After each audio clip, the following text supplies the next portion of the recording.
Bueno, son las 7 y 8 minutos y 9 minutos de esta mañana de viernes 20 de junio. Lo voy a tomar como costumbre, el empezar con alguna chorradilla para que se despierten mis compañeros, para ayudarlos a que se despierten.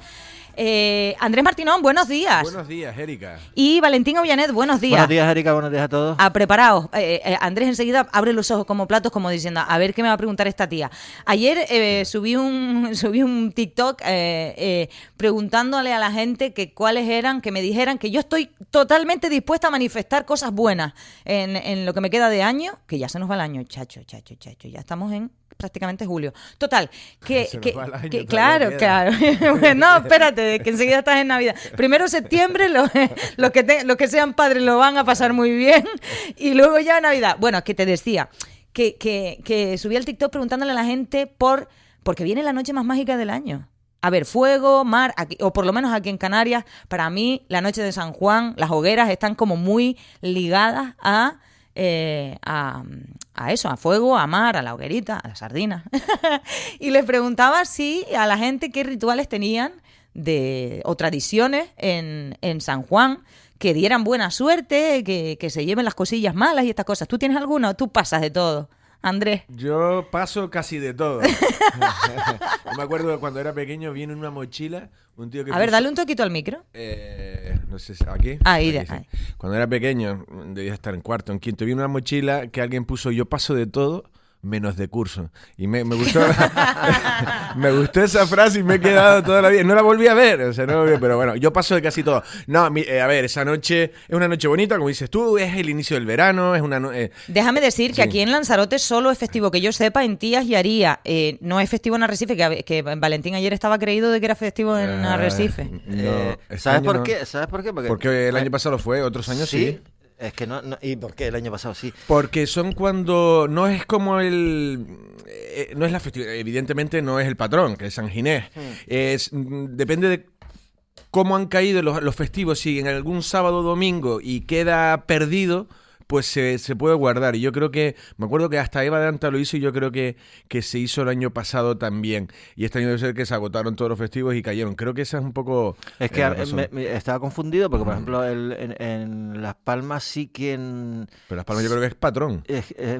Sí, creo que sí, San Juan, sí. Sí, yo creo que es patrón, que son las fiestas patronales. Claro, pero como el programa es regional en El Espejo, pues no, pero no vamos a tener programa el martes.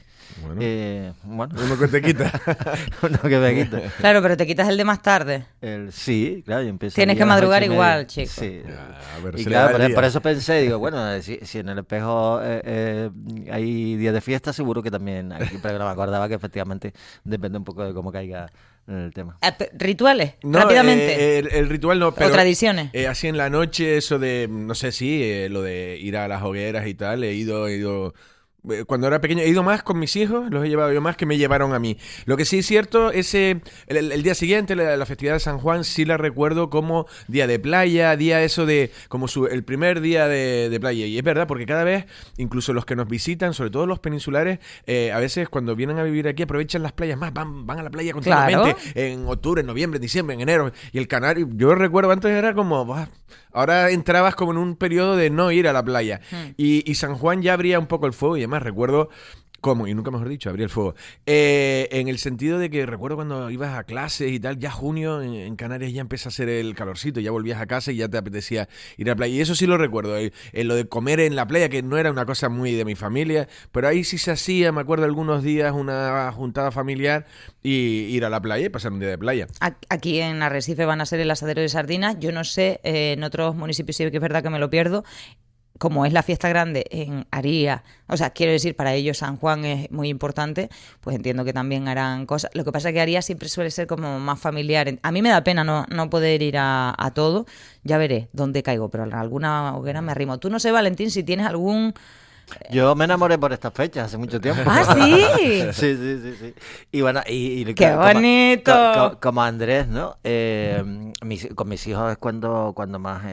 pero vamos, lo de saltar encima de la hoguera y no sé qué. Yo la verdad es que San Juan lo he vivido, sobre todo aquí en Lanzarote. En Las Palmas no tengo así ningún recuerdo, pero en Lanzarote sí. Y antes además tenía otra historia, era como mucho más... Ahora ya es como muy oficializado. Ahora los ayuntamientos te organizan la fiesta. Claro. Y antes lo organizábamos nosotros. Nos íbamos a la playa, hacíamos una hoguera y ahí nos llevamos nuestras cervecitas, lo que sea y tal, con una guitarrita, un poco más en ese plan, ¿no? Y eso sí que se ha perdido, con lo cual a mí que me den sardinas en el ayuntamiento pues, y que haya 200.000 personas, pues tampoco me apetece. Bueno, pero hay demasiado. gente que es lo que tiene, porque además hay que pedir permiso. Se puede seguir haciendo de forma individual, pero eso sí, que hayan pedido Claro, los eso es permisos. fundamental. Tengan Eso es precaución fundamental. con eso. Bien, vamos a temillas. Diría que lo más actual de todo es que ayer rompía su silencio José Luis Ábalos en hora 25 de la SER, y era lo que algunos auguraban, parece que se está cumpliendo y que está ocurriendo, porque se ha mostrado dispuesto a llegar a un acuerdo con la justicia. Esto quiere decir a colaborar con la justicia, y esto implica, a grosso modo, y para que todo el mundo nos entienda, hablar, empezar a tirar de la manta. Así de claro, un poco lo que está haciendo Víctor de Aldama, el empresario involucrado también en el tema de los hidrocarburos, y además ha mostrado su descontento con Pedro Sánchez, así tal cual, y con Santos Cerdán, en fin, como que ellos ya venían de un tema, a mí es que no me ha dado tiempo a escuchar la entrevista completa, pero que que ellos ya venían de una dinámica previa corrupta desde Navarra. Dice que Santos Cerdán le utilizó, claro, Ábalos en su línea de presentarse como víctima y de yo tampoco he hecho nada tan malo, ¿no? Justamente el hombre que está en todos los titulares, sobre todo también por esas relaciones tan de poder, diría yo, con mujeres, en fin.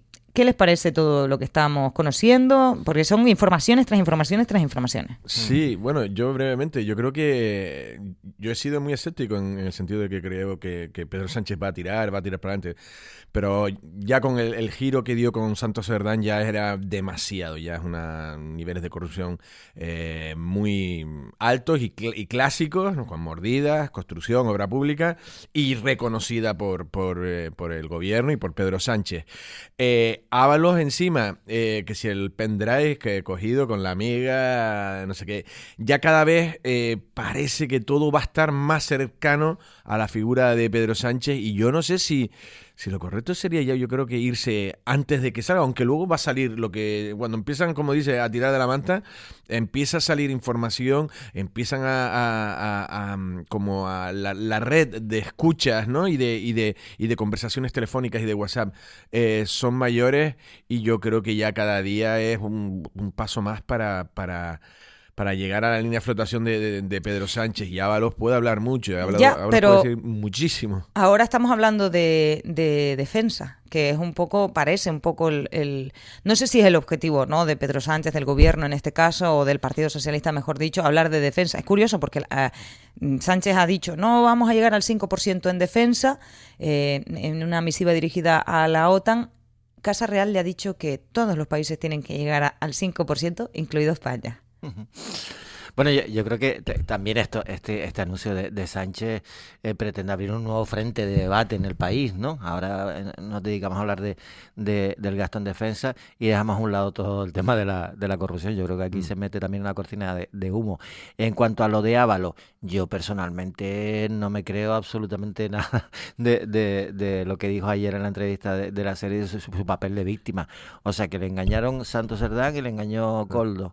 Y las conversaciones que hay grabadas, las mordidas, todo esto, eso también es un engaño. Es decir, y bueno, y el nivel de confianza que tenía con Koldo hasta tal punto de que era Koldo quien le conseguía a las chicas para que el señor Ábalos disfrutase de ellas con dinero público, por cierto. Entonces yo no me creo absolutamente nada, pero sí que creo que ha dicho algo que hay que ver y analizar en el futuro, sobre todo de cara al próximo lunes, que es cuando declara ante el Supremo, que es que dice que está dispuesto a llegar a acuerdos con la Fiscalía. Entonces vamos a ver qué papel juega la Fiscalía ahí, porque la Fiscalía sabemos que, bueno, en función de hasta qué punto tires tú de la manta, te puede servir para tener beneficios a lo mejor de carácter penal, en el caso de que finalmente hay una condena contra Ábalos, pero también puede servir para que Ábalos no tire de la manta y todo lo contrario. Entonces vamos a ver el papel que tiene la Fiscalía, y después todo depende mucho, porque todo este caso está en función de que hay unas grabaciones y que salvo que haya una manipulación de las mismas, que en este caso no creo, porque son grabaciones hechas por Koldo, y ahora también hemos visto que por el propio Ábalos, la cuestión está como es muy evidente, y de hecho todo esto, todo el momento político en el que estamos y todo lo que ha pasado después con las dimisiones, etcétera, se han producido en un caso de corrupción que ni siquiera ha llegado todavía a juicio, es decir, no hay ninguna condena de ninguno de los investigados, pero claro, las grabaciones son de tal calibre que ya son bastante significativas. Entonces veremos a ver lo que pasa con la posición que adopte también la Fiscalía cuando declare el señor Ábalos, y de todo lo que se pueda publicar a partir de ahora de las investigaciones de la UCO, porque recordemos que está ese pendrive famoso de Ábalos que intentó sacar esta chica con la que estaba de forma, digamos, escondida, y bueno, él dice que en ese pendrive hay conversaciones con Sánchez, que ya filtró algunos medios de comunicación, recuerdas, cuando ponía a parir a algunos de los varones y algunos de los ministros actuales del gobierno de Sánchez, y que también hay conversaciones con directores de medios de comunicación, que es como para ponernos, digamos, sobre aviso y ver quién estará metido en esas conversaciones y qué es lo que se habrá dicho. Entonces, claro, estamos en un momento en el que hay que esperar un poco qué es lo que investiga la UCO, ¿no? Bueno, vamos a ver qué es lo que pasa. Plano local. Porque se ha formado la Marimorena con un tema que se ha judicializado, que fueron unas declaraciones del teniente de alcalde y concejal en Arrecife, por continuar con el tema político, y ahora pasamos también a otras cosas, que ayer también había asamblea del consorcio importante. Pero decía, ayer conocíamos a través de una nota de prensa que enviaba Coalición Canaria que se archivaba la causa abierta por unas declaraciones de Echeide Eugenio, que si yo no me equivoco, esas declaraciones las hizo en Café de Periodistas, en Anselo Televisión. La tertulia política. En la tertulia. Café de los viernes. Entonces, que descartaba el juzgado cualquier atisbo racista y demás, que se refería en todo caso a sus declaraciones al propio Partido Socialista, y bueno, así. Y luego manda una nota de prensa al Partido Socialista firmada por Ariagona González, que es la involucrada en este tema, porque justamente ese caso, me estoy liando, pero ese caso es que es un lío, porque les voy a ser sincera, como yo lo entendí. Yo ayer, cuando recibí el comunicado de Coalición Canaria, entendí que el PSOE y en este caso la consejera o portavoz del PSOE en el Cabildo, Ariagona González, se había querellado o había presentado una denuncia, como fuera, había llevado el tema a los juzgados.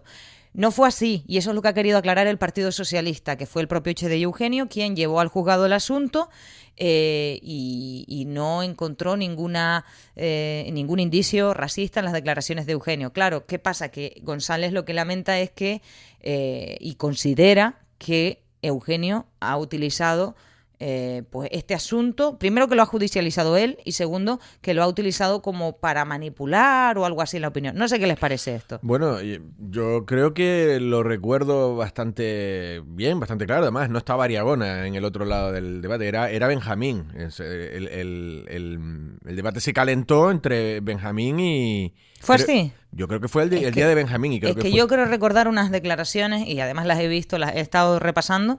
Yo creo que esos días se dieron varias cosas, pero sí. A ver, no, yo creo que fue Ariagona, ¿no? El debate era con No. ¿No era con Ariagona? ¿O sí? Era el que yo recuerdo, porque esto ya no lo sé. El que yo recuerdo era con Benjamín, que es cuando, si no, entonces hubo otra más. Entonces yo me acuerdo, porque lo que fue en el café fue que le sacaron la conversación de Chedey, o Benjamín dijo, eso es racismo y tal y cual, porque él lo que vino a decir, y quiero recordar, en una parte, que la cantidad de la avalancha de inmigración irregular, sobre todo con menores y tal, detrae un poco los servicios públicos hacia, pues tienes que atender a esta gente, pues sanitarios. Esos chicos van a educación, pues los ratios de la escuela, pues un maestro tiene que dedicársele y encima con problemas de lengua, lo que sea, y destinarlos a ellos. Una serie de cosas, entonces, como lo cogieron un poco con pinzas, y entonces yo creo que salió de aquí.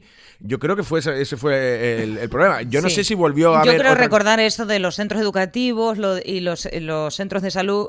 Yo creo que ahí, fíjate, esto ya es una apreciación personal, que yo me acuerdo de ver esas declaraciones en la Anselo Televisión y pensar, entendí lo que él quería explicar, lo entendí, porque él hablaba, yo creo, de presión en los servicios, es decir, de que había llegado inmigración y que se sentía presión en los servicios, pero su forma de explicarlo creo que no fue la más acertada, y que se puede malentender, o si se quiere, quiero decir, cuando una cosa se explica de una forma, bueno, pues cuando es desacertada a la hora de decirla, sí, pues es interpretable. Sí, entonces yo creo que eso fue lo que pasó. No, y lo que pasó era que en un momento, luego él sigue hablando y luego él explica eso. Lo que pasa es que el Partido Socialista, yo creo recordar que utilizó ese corte, es que el corte de Café de Periodista lo utilizó como demostración de tal. Entonces, la verdad que yo no sé quién denunció. No, denunció Echedey Eugenio, que esta es la cuestión, es decir, denuncia Echedey Eugenio, en este caso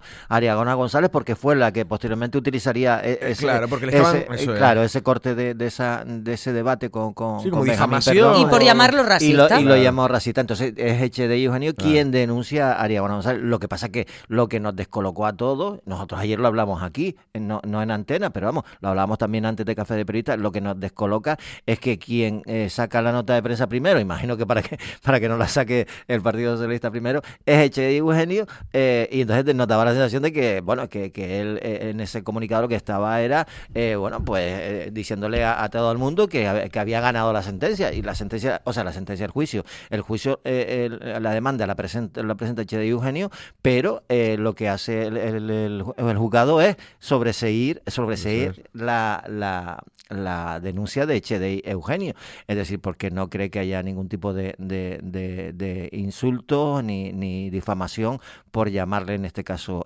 racista. Lo que pasa es que Echedey Eugenio lo que utiliza también en el comunicado es para decir que en esa sentencia del juzgado lo que también se ve es que no hay ningún tipo de contenido de tintes racistas en las manifestaciones que hizo en la tertulia, y por eso ahora Ariagona González lo que hace es decir que bueno, que se queda sorprendido porque Echedey Eugenio, después de que el juzgado le dé carpetazo al asunto, el que saque la nota de prensa. Y después dice una cosa también Ariagona González, el de judicializar politizar la justicia con este tipo de demandas.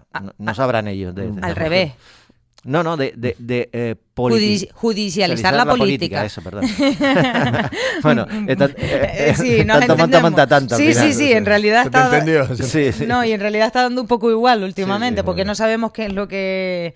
Pero bueno, que deberían estar las cosas bien separaditas para no llevarnos a error. Por cierto, que estoy mirando un suceso que ocurrió anoche de madrugada aquí en Arrecife, que en primera instancia el consorcio los avisaron por el incendio de una motocicleta, supuestamente. Al final, cuando llegaron, eran 2 motos, un coche que ardían en su totalidad y una vivienda afectada, la fachada de una vivienda afectada en la calle Jacinto Borges, que es la paralela al charco de San Ginés, que es una calle muy, muy estrechita. La verdad es que es un peligro porque efectivamente afectó a la vivienda cercana. Esto está cerca de mi casa. Pues mire, aquí ustedes pueden ver, me mandaron un vecino y fue bastante espectacular. Sí. Y cómo pega al lado de la casa. La casa que está justo un poquito más a la izquierda era de Agustín Torres, no sé si te acuerdas que fue. Sí, claro. Agustín Torres es la familia familia. Es que yo vivía muy cerca de ahí, en la calle Precaldós. Pues claro, está al lado.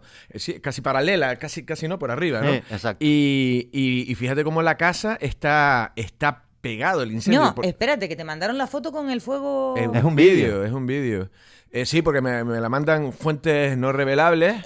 Pero vas a proteger tus fuentes, vale. Sí, yo tengo una teoría que un periodista, por supuesto que no debe nunca revelar sus fuentes, pero a lo mejor imagínate que la fuente es la misma que nosotros tres, ¿no? O sea, tú también tienes esa fuente. Entonces, yo nunca digo que esa fuente me lo ha enviado, pese a que pueda ser la misma, así. Sí, porque es como hace al periodista más misterioso. Claro, ¿sabes? claro. Es algo que no se Garganta revela. profunda. Bueno, madre mía. Sí, y confidentes secretos. Pero mi y todo pregunta eso. es, ¿tu fuente estaba en la calle Claro, a las a la 1:22 0:40? me lo enviaron. Ah, vale, porque... A la 1:22. Vale, porque fue... Pues entonces... ¿Están ahí por la miñoca o qué? A la 1:22... No puedo dar muchos datos porque es de la zona, pero te voy a desvelarlo. Sí, claro, para que lo sepa la gente lo que ha dicho. Es justo encima de la miñoca, la paralela por encima. Sí. De hecho, no, pues entonces no estaba por mi casa, ¿no? Prensa Emergencia en un momento pone calle César Manrique Arrecife. Sí. Porque César Manrique... Pone avenida, porque la avenida es la del Charco. La avenida, la ribera del Charco, que eso era la teoría que tenía Carlos Manrique, el hermano de César. Es decir, hay que poner a la calle José Antonio César Manrique. Dice, y la del Charco, decir, la ribera del Charco, lo que sea, porque es verdad, nadie dice la calle César Manrique al Charco. Nunca. ¿Dónde está la calle circular? Y sin embargo ahí pues se confunde. Y en verdad no es ni fue abajo, fue en la calle Jacinto Borges, claro. que es la que sale de las 4 esquinas y va en paralelo al Charco. Sí, porque además en la avenida del Charco no se puede aparcar. Claro, ni claro, nada. y no hay coches. No, y a mí, ya te digo, me parece peligroso. Peligroso por la Y viendo vivienda. el vídeo que estás poniendo ahora, Andrés, porque, oye, es que, ¿sabes? Podía haber tenido, digamos, consecuencias más graves por la calle es estrechita. Y claro, se prende ahí el fuego que se ve ahí, la verdad es que es bastante intenso. Sí, ¿no? y muy cerca lo que estamos hablando. De la Las aceritas esas muy de Lanzarote, las aceritas pequeñas esas que son como de... Muy de Arrecife, ¿no? Muy de Arrecife, muy de Arrecife. Sí, en el campo no había ni acera. Y son como de 50 centímetros. Claro, si tú aparcas una moto, prende un coche, prende otra moto, y la diferencia son esos 50 centímetros de acera. Bueno, la casa Prensa Emergencia sí puso, ¿no? Cómo quedó quemada la puerta de una casa, ¿no? Bueno, y otro susto que creo que lo trataron en los informativos, Andrés, de ayer en el aeropuerto por un falso aviso de bomba dentro de un avión, que lo hablamos un poco ayer en Café de Periodistas, que tela marinera que alguien... Dejar la nota esa, ¿no? Sí. Y en el baño del avión. Es que ¿quién se va al baño? Mira, perdona, tengo que ir al baño. Y entonces vas al baño y dejas una nota diciendo que tengo... ¿Y se pone niño pequeño? También podía ser. ¿Cómo ¿verdad? va a ser un niño, ¿Por Valentín? qué? Esa maldad de... No. Bueno, Mira, no. yo recuerdo, en Las Palmas hubo una época, hace mucho tiempo, cuando yo estudiaba en el Instituto Tomás Morales, que se producían llamadas telefónicas a la policía diciendo que había una bomba en el instituto. Y Sí, eso claro, era para no alguien, hacer examen. era alguien para no hacer el examen. O sea, tú imagínate, o eso, yo lo que pensé que el bromista, esta broma de mal gusto, porque yo lo decía ayer, es decir, oye, esto ha provocado la movilización de un montón de efectivos, ¿sabes? Que vinieron los TEDA, que son los que desactivan las bombas, bomberos, guardia civil, policía, etcétera, etcétera. La gente que estaba en el avión tuvo que estar esperando a que revisaran todas las maletas. Oye, menuda gracia quien lo hizo. Y pensé, bueno, este será uno que viene de Gales, que viene ya con 6 cigarros de cerveza y debe hacer la bromita. O también puede ser, yo qué sé, no un niño, me refiero, yo qué sé, alguna gamberrada sin percatarse de la repercusión que tiene esto. Yo esto a mí me huele mucho porque los británicos son muchos de como una apuesta, ¿sabes? De que a que no te atreves y lo hacen. Tipo, por ejemplo, cuando salen los espontáneos en el fútbol. Sí. Bueno, de hecho, salen tantos espontáneos que en España todavía cuando sale un espontáneo se sigue con la cámara. Cuando en la televisión inglesa, cuando sale un espontáneo, el realizador no lo pone, como diciendo, no salgas porque no vas a salir en la tele. Ahorita el efecto de llamada. Pues aún así sale. O sea, puede que a lo mejor también eso, a que yo lo hago y vas a ver lo que sería. De todas maneras, como has dicho tú, si ese avión quedó ahí como paralizado, aislado durante un tiempo, el que lo hizo se lo comió también. No, claro, es que ni siquiera se dio cuenta de que eso iba a pasar así. Simplemente por comentarles que a partir de ahora, si no los han apuntado... Ahora, a partir de ahora empieza el verano. ¿Tú sabes por qué lo que estabas recordando antes? Que yo me acabo de dar cuenta porque mi bebé, mis sobrinitas, bueno, la que está yendo, termina hoy el cole. Hoy termina el cole para la mayoría de las etapas educativas, educación infantil, primaria, secundaria y el primer curso de bachillerato. El segundo ya terminó, evidentemente, pues ya la PAU. Entonces, a partir de... Por eso tú tenías ese recuerdo de que ahí San Juan, el 21 tal, ya veranito, niño, porque ya está, ya... O sea, hoy termina el curso, así que mucha suerte a los padres y madres. No, y ya se ven los días más largos, ¿sabes? De mucha más luz. Y ahora casi a las 6:00 uno cuando viene para acá ya es de día. Cuando en el invierno, madre mía, la noche... Hombre, tiene algo positivo, veremos menos tráfico en las horas Yo lo punta. agradezco, tú no sabes cuánto. Voy a encontrar aparcamiento cerca de mi casa, pero es verdad que lo de los colegios... Pero también sé que para muchas familias es complicado el tema de la conciliación, porque hay gente que sigue trabajando y tal. Aquí recuerdo yo los campamentos, Arrecife el otro día nos lo recordó la concejala, están los campamentos de verano conciliadores, y hay campamentos en toda la isla y me parece una excelente opción, la verdad, para que los chinijos hagan cosas diferentes, estén entretenidos. No, y además es que son 3 meses. Y las familias ¿sabes? desahogadas, Sí, claro. Sí, casi 3 meses. Yo por lo menos, yo así lo hacía cuando eran más pequeños y yo siempre eran campamentos que tuvieran cosa de mar, ¿sabes? Que fueran, para empezar, aprendieron a nadar mis hijos en uno de los campamentos y luego hicieron vela y cosas que tuvieran que se relacionaran, porque es un poco también la manera de que los nuestros también estén más habituados, evidentemente lo van a estar, van a vivir aquí entre playas pero sí lo considera más un periodo de calor, algo agradable. Y después ya hay campamentos de todo tipo, claro, deportivos o de... Y luego les puede tocar una hija, como era yo, que le tenía miedo a separarme de mis padres y que no quería irme a ningún sitio. De hecho, un día me mandaron a un campamento a Gran Canaria. Sí. Me acuerdo de que era un campamento en el... Mira, yo no hacía sino... Esto es todo verde, estoy mareada, es todo verde, yo soy de Fuerteventura.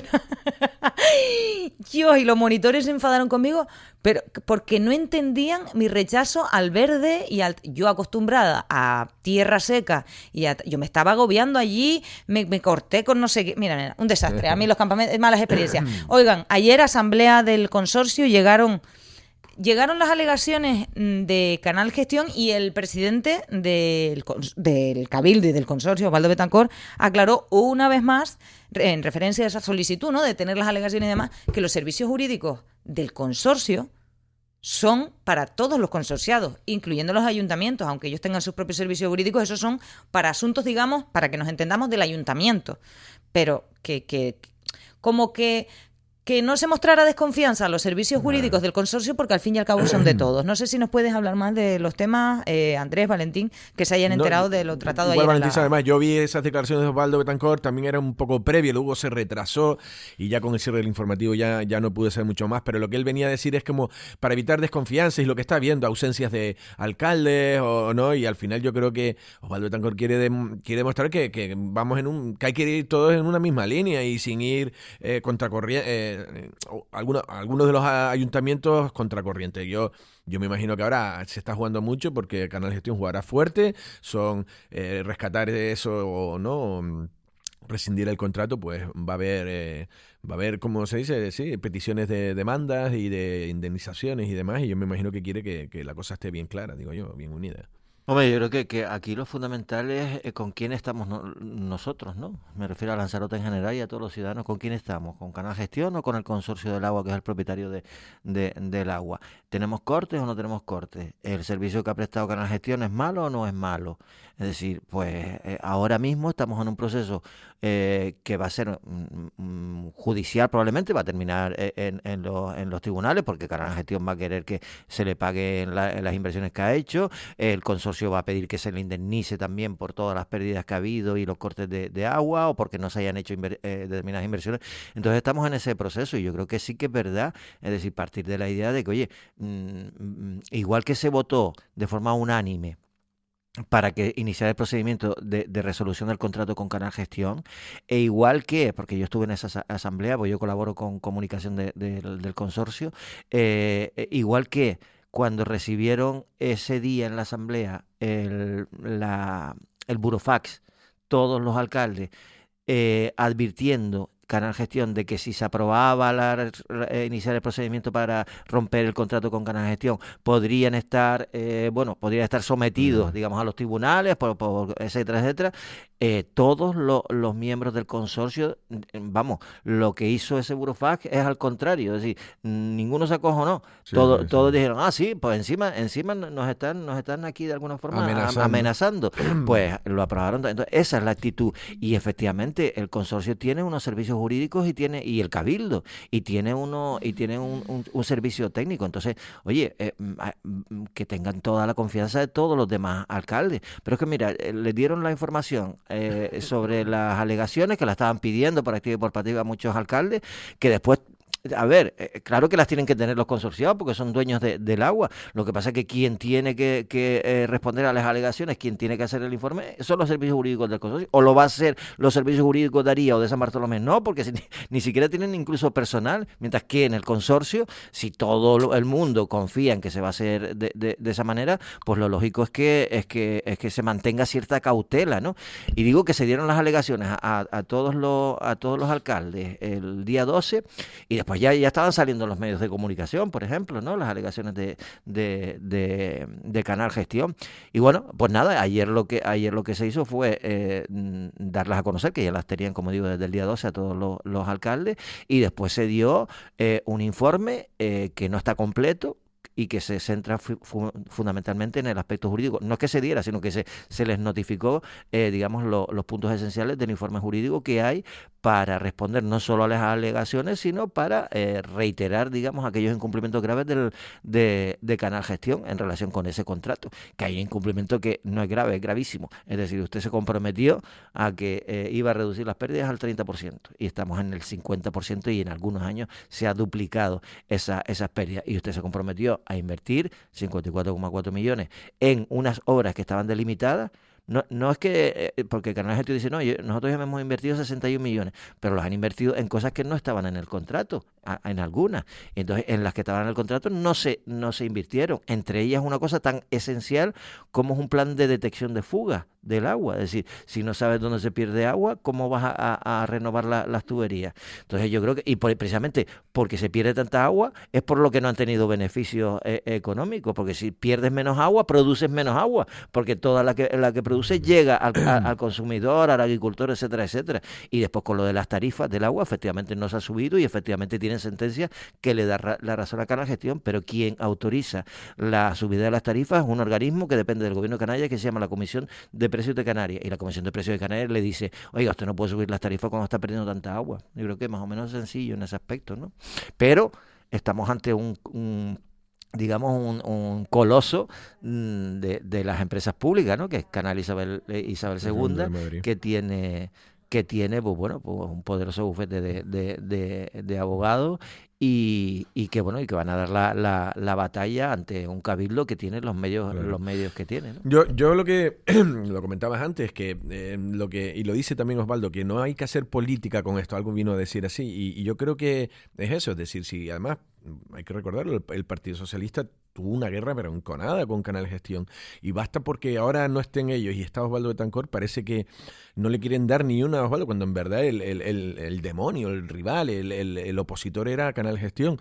Yo creo que no tienen más que tal, y encima, como dices tú, ya se ha demostrado, se confirman las tesis parte de las tesis del PSOE en su momento, que no lo estaban haciendo bien y demás, y cuando llega un presidente que no es de su color político, pero que le da la razón en eso, y el PSOE luego empieza a jugar, a hacer cosas extrañas. Digo, vamos en la misma línea en la que iba. Yo creo que un poco lo que reclamaba eso Osvaldo Betancourt, y vamos a tener que ir todos unidos, porque como dices tú, el agua es de todos, y quien gestiona es el consorcio, que tiene un 60% creo que el Cabildo, y el 40% los ayuntamientos, y es una forma en la que estamos todos metidos.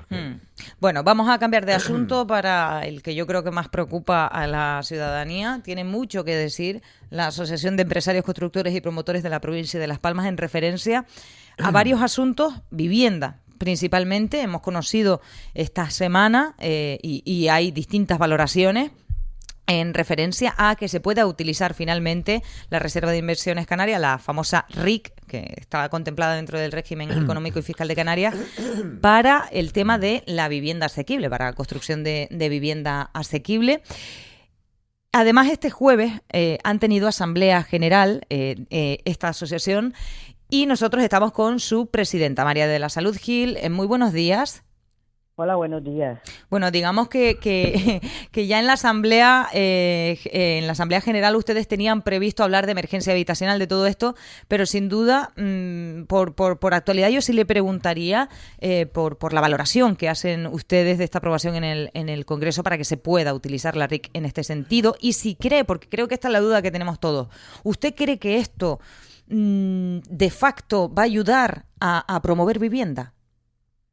Mire, vamos a ver, nosotros estamos absolutamente de acuerdo porque participamos, de hecho, de la necesidad de cambiarlo. Uh-huh. En la medida en que la reserva de inversiones, como consecuencia de la falta de apuesta de la banca por las viviendas asequibles en arrendamiento, la vivienda protegida en arrendamiento e incluso por la adquisición de suelo, hay un problema de financiación importante.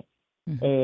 Y entonces, bueno, la redacción que tenía la reserva de inversiones imposibilitaba que se pudiera materializar de una manera segura, y cuando digo de una manera segura es porque luego viene la inspección a retorcernos el brazo, entonces había que corregirlo, o sea que sí. En la segunda pregunta es que la emergencia habitacional requiere de varias cosas para poderse resolver. Una de ellas es esta, y muy importante, importantísima.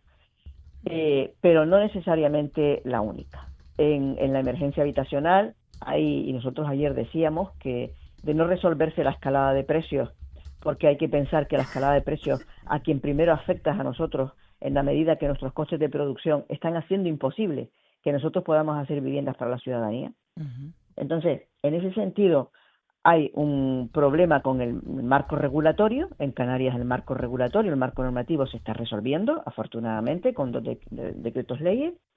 La burocracia, que también se está resolviendo en el ámbito de las licencias urbanísticas, que recordarán ustedes que hay también una norma en este momento que posibilita a los ayuntamientos que se puedan externalizar determinados certificados para agilizar las licencias.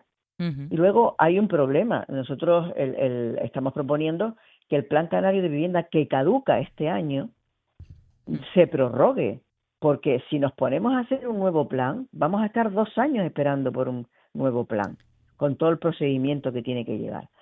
Eso es otro elemento importante. ¿Nos podría explicar para que la gente entienda qué es el Plan Canario de Vivienda, para qué sirve, para acercárselo a la ciudadanía y que se entienda bien? Muy acertado lo que me dice. El Plan Canario de Vivienda es un contexto de objetivos que dentro del Parlamento se aprueba y sale en una norma donde se establecen una serie de programas específicos para que cada sector de la población, aquellos que no pueden de ninguna manera tener una vivienda, puedan tenerla, aquellos que son de renta media, es decir, están expulsados de la renta libre, están expulsados de la vivienda pública, puedan acceder a una vivienda, que hay medidas para poder poner suelo a disposición, hay además una serie de ayudas a los alquileres para que la gente pueda pagar un alquiler, y todo eso va acompañado de un presupuesto. Uh-huh. Entonces, ahora mismo no hay nada de eso porque el plan está prácticamente muerto y no hay presupuesto, y además caduca.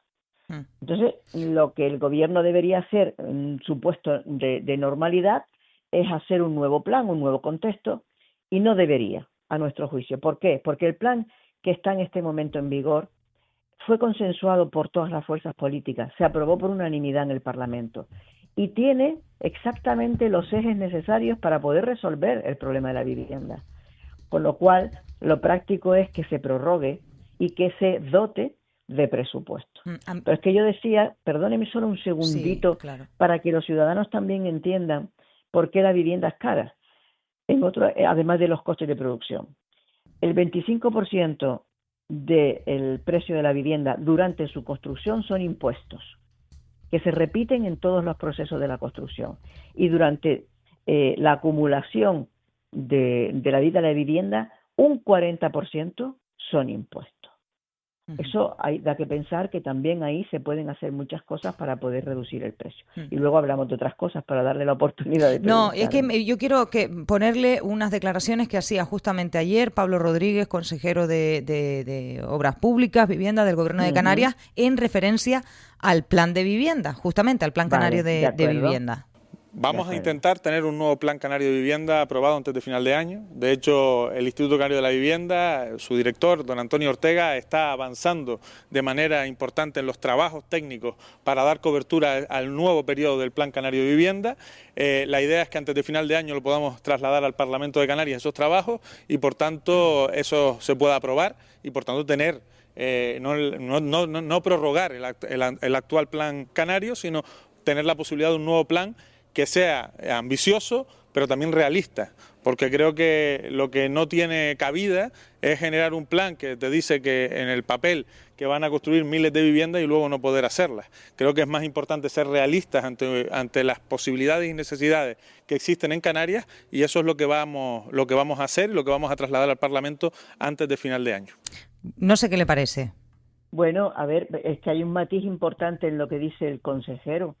Está hablando de las actuaciones, es decir, está diciendo el consejero, oiga, es que decíamos que íbamos a hacer no sé cuántas miles y resulta que no era realista.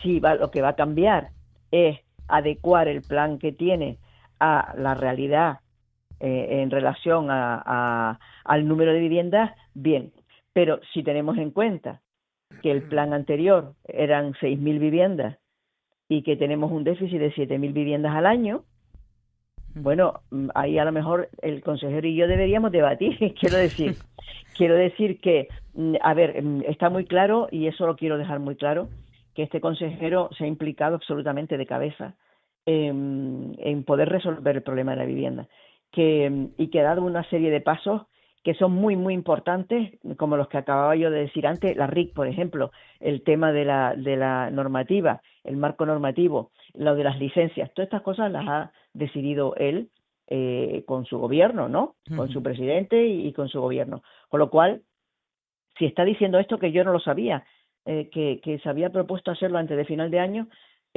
quiero creer en él, ¿vale? Pero sí que nosotros entendemos que hay que ser muy ambiciosos.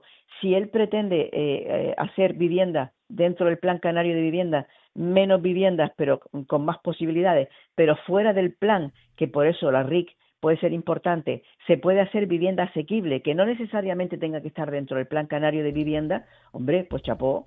O sea, quiero decir, si lo que se ha planteado es, oye, vamos a reajustar el Plan Canario de Vivienda con sus actuaciones, pero respecto de los conceptos, vamos a dejarlo así, eso no va a requerir un procedimiento largo de aprobación, y además tenemos la RIC y podemos hacer viviendas que, no siendo protegidas, sean asequibles, junto con todas las medidas que tenemos. Oye, pues existe la posibilidad, es una alternativa. No me cierro yo a eso, claro que no.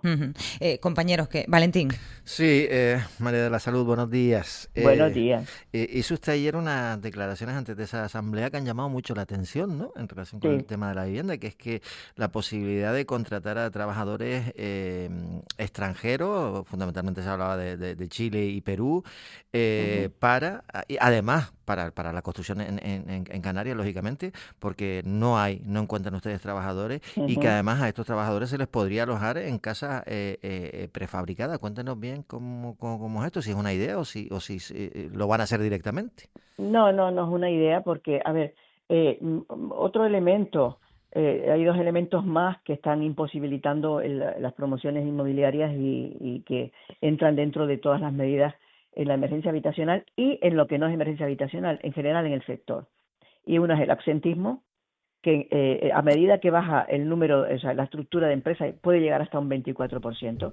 Y me gustaría que se imaginaran lo que puede suponer para una empresa pequeña que tiene 10 trabajadores, lo que puede suponer que 24 estén de baja, el coste que puede suponer para una empresa pequeña eso, que además tiene que sustituirlos y no encuentra, que además tiene que terminar obras y no encuentra, que además tiene unas sanciones de la administración porque no termina las obras públicas, que tiene que abandonar las obras privadas con las que se compromete.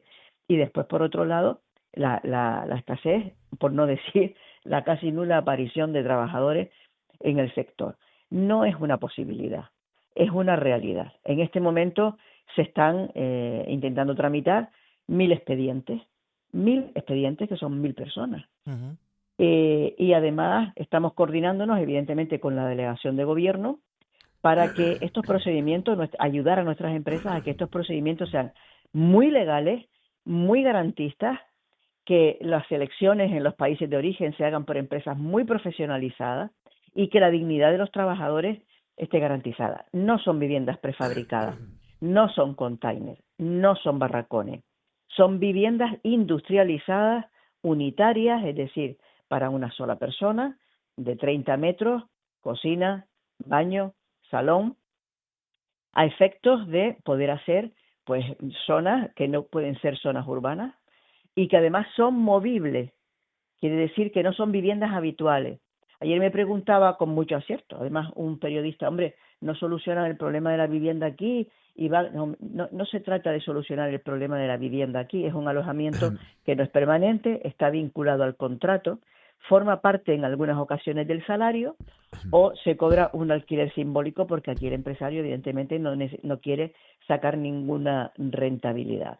Esto es así. Y si sigue ocurriendo lo que sigue ocurriendo, traeremos más. Ujú. Sí. Andrés, perdón. Sí, hola María de la Salud.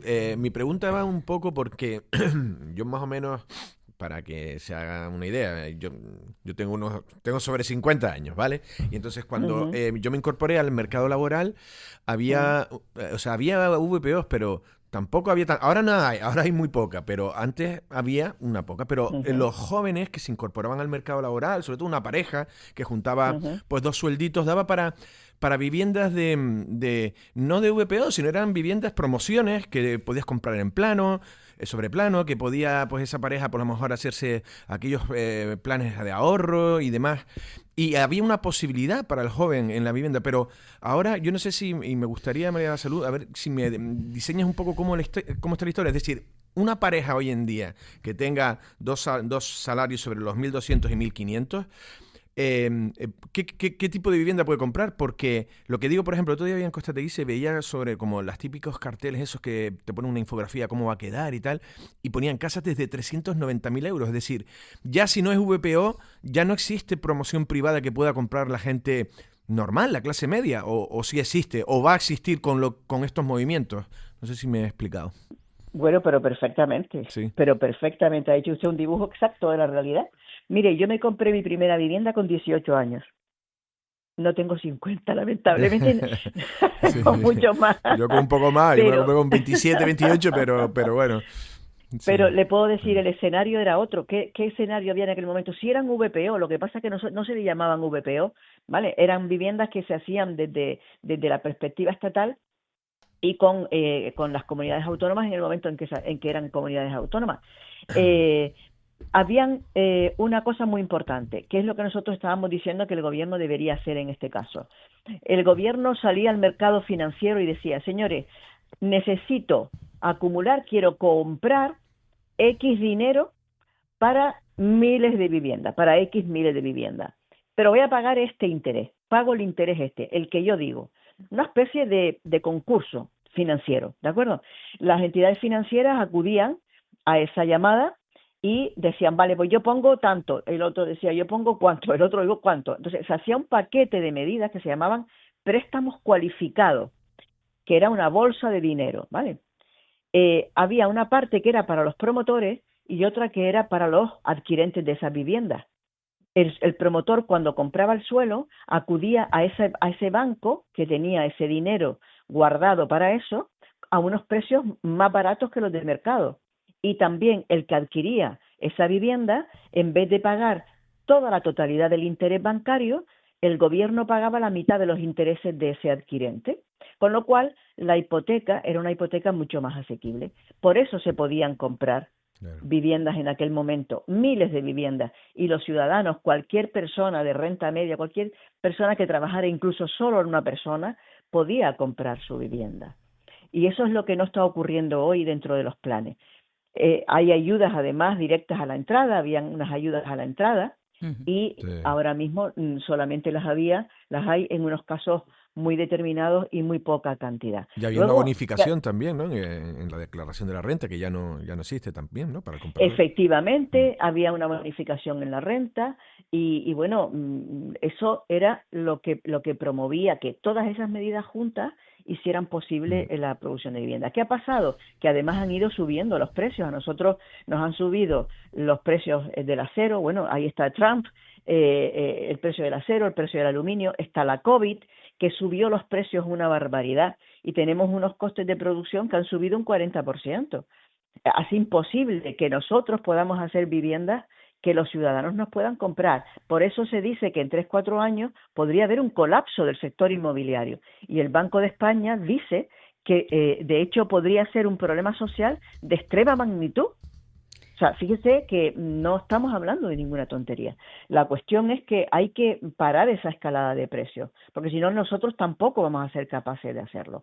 Y estamos dispuestos a hacerlo. ¿Y cómo se para? ¿Cómo se para esa escalada de precios? Estamos hablando, bueno, lo de la escalada de precios, lo que hay que hacer es combatirlas, evidentemente. Estamos hablando de la escalada de precios de la producción de vivienda, ¿vale? No, porque lo otro, nosotros no podemos prever que haya unas elecciones en Estados Unidos o que cualquier loco se ponga a gobernar un país, ¿no? Entonces, la cuestión es que todo eso que se está, digamos, tomando, esas medidas que se están tomando por parte del gobierno, se están haciendo con nuestra complicidad, en el sentido de que nosotros llevábamos 6 años proponiendo medidas que en este momento se están tomando.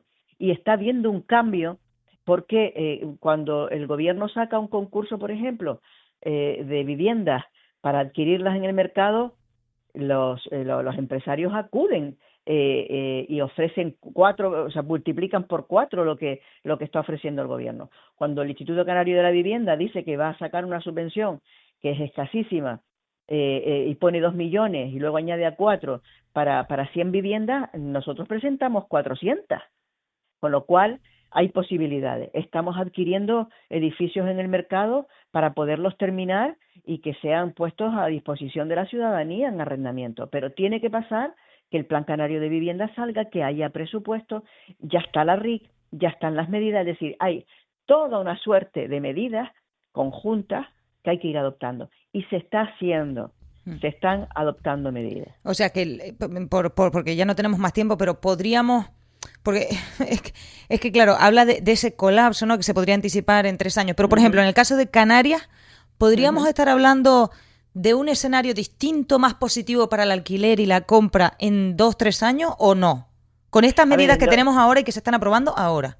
Con estas medidas yo le añadiría la presupuestaria. Yo le estoy diciendo que las medidas, el plan tiene una estructura financiera que no es suficiente para cubrir la demanda. Tendríamos que estar haciendo 12.000 viviendas al año, porque hay un déficit importantísimo de viviendas.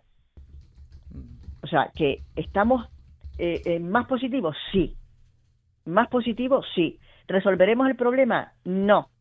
O sea, si no somos capaces de poner presupuesto y que todas estas medidas ponerlas al mismo tiempo en marcha, podríamos hacer muchas más viviendas. Podríamos hacer 3, 4, 5.000 viviendas, pero no 7.000 al año. Es que aquí voy con, y es que de verdad no me queda tiempo, pero claro, y no sé si es un poco absurdo preguntárselo con todo lo que está pasando a nivel nacional. Es verdad que el presidente del gobierno anunciaba 7.000 millones, creo, en materia de vivienda. Eso entiendo que se articula.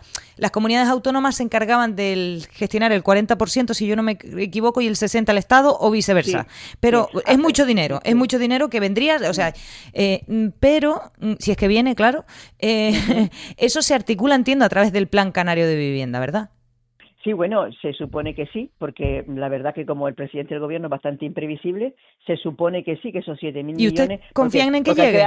Ha creado una empresa pública nacional para hacer viviendas, con lo cual el fracaso está servido. O sea, si los 7.000 millones son para una empresa pública y hacerle competencia a los promotores privados, igual que nos hacen con las obras públicas, vamos a pagar la luz. Y en todo caso, de los anuncios del presidente del gobierno de los últimos 7 años, que han sido de 20 a 150.000 viviendas, de momento yo no he visto ninguna.